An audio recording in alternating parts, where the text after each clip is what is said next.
They're Still Here, the Zodiac, Part 2, Decode Me. He told them he was coming, and they couldn't stop him. September 27, 1969. Lake Berryessa, Napa County. Brian Hartnell and Cecilia Shepard are college students. They are spending a Saturday afternoon at the water's edge, eating lunch, talking the way people do when they think they have all the time in the world. A man approaches from the tree line. He is wearing a hood, black, square, homemade. A bib hanging down his chest with a symbol stitched in white thread. A circle, bisected by a cross. The Zodiac symbol, he ties them up. He tells them he is an escaped convict. He needs their car. He is calm, almost polite, as he explains what he is about to do. Then he stabs them, repeatedly.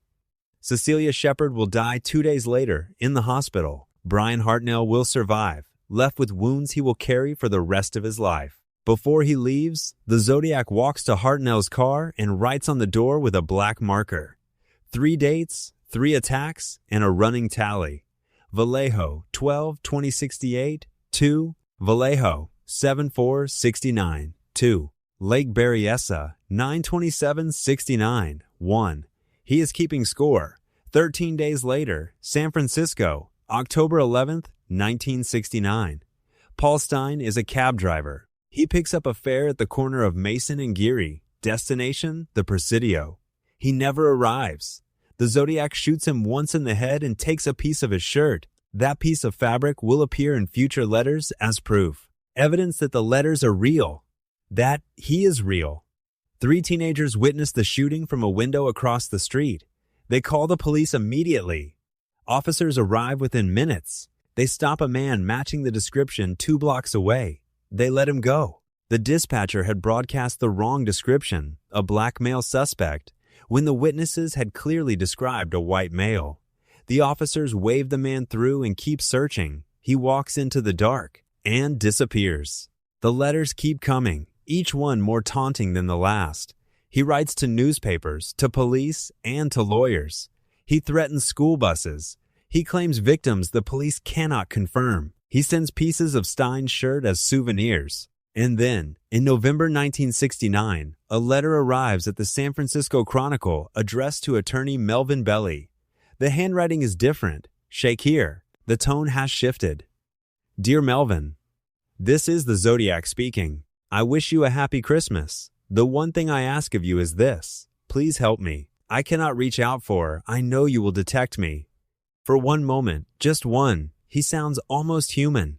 Then the moment passes. By the end of 1969, the Zodiac claims to have killed 37 people. Law enforcement can confirm 7 victims. 2 survived. The gap between his claim count and the confirmed count haunts investigators to this day. Were there more victims no one connected to him? Or was he inflating the number, feeding his own legend, watching the fear multiply?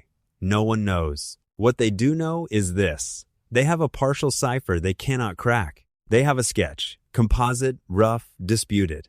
They have shell casings, handwriting samples, a handful of surviving witnesses. And they have a name that means nothing because no one knows who is behind it. The Zodiac. The investigation will span decades. It will consume careers. It will produce suspects.